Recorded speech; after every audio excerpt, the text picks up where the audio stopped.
আসন্ন লোকসভা নির্বাচন উপলক্ষে পশ্চিম ত্রিপুরা লোকসভা আসনের বিজেপি মনোনীত প্রার্থী বিপ্লব কুমার দেব শনিবার আনন্দনগরে একটি নির্বাচনী জনসভায় অংশগ্রহণ করেন। কংগ্রেসের চামড়া তুলে নেব আমরা, আগে সিপিআইএম এই স্লোগান দিত, আর এখন আশিসবাবু হচ্ছেন সিপিএম এর প্রার্থী। আনন্দনগরের নির্বাচনী জনসভায় এই মন্তব্য করলেন বিপ্লব কুমার দেব। এদিনের এই জনসভায় দলীয় কার্যকর্তাদের উপস্থিতি ছিল বেশ লক্ষণীয়। সেই কথাই জিজ্ঞাসা করতে চাই, আমার সঙ্গে যে প্রার্থী আশিস শাহ হয়েছেন, যে দেড়শো কোরালের কূপ খেলো, সেই কার্যকর্তার মৃত্যু হলো, আপনারা নাটক করার সময় তখন চলে গিয়েছেন ওখানে, এখন কি করবেন?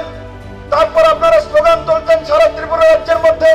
এই কমিউনিস্টরা স্লোগান তুলতো, কংগ্রেসের চামড়া তুলে নেব আমরা, কংগ্রেসের চামড়া তুলে নেব আমরা।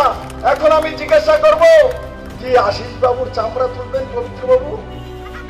লবণকে লাগাবে মান্তু, মান্তু লবণ লাগাবে, মরিচকে লাগাবে রামপ্রসাদ পাল।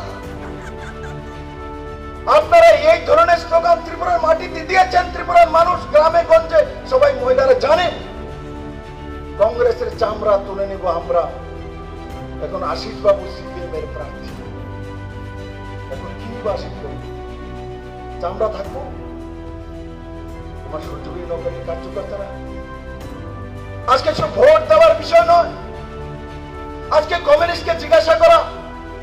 ত্রিপুরা রাজ্যের মধ্যে কমিউনিস্টরা বলে বলে বেড়াতেন, কি বলতেন? কমিউনিস্ট এক আদর্শবাদী সংগঠন, কমিউনিস্টের একটা আদর্শ আছে। কমিউনিস্টের সাথে একটা কুর্তা পাজামার, সুকুর্তা পাজামার সঙ্গে একটা ব্যাগ নিয়ে ঘুরতেন, আদর্শ নিয়ে ঘুরতেন। তারা কংগ্রেসের চাইতে আলাদা। কংগ্রেস বুর্জোয়া, কংগ্রেসের পরিবারের পার্টি। কমিউনিস্ট পার্টি এক ক্যাডার বেস, উন্নত ধরনের পার্টি, নীতিগত পার্টি, আদর্শগত পার্টি। এখন আমি বলি, আদর্শ কোথায় গেছে? ত্রিপুরা রাজ্যে কংগ্রেস আর কমিউনিস্ট মিলে ইলেকশন লড়ছেন।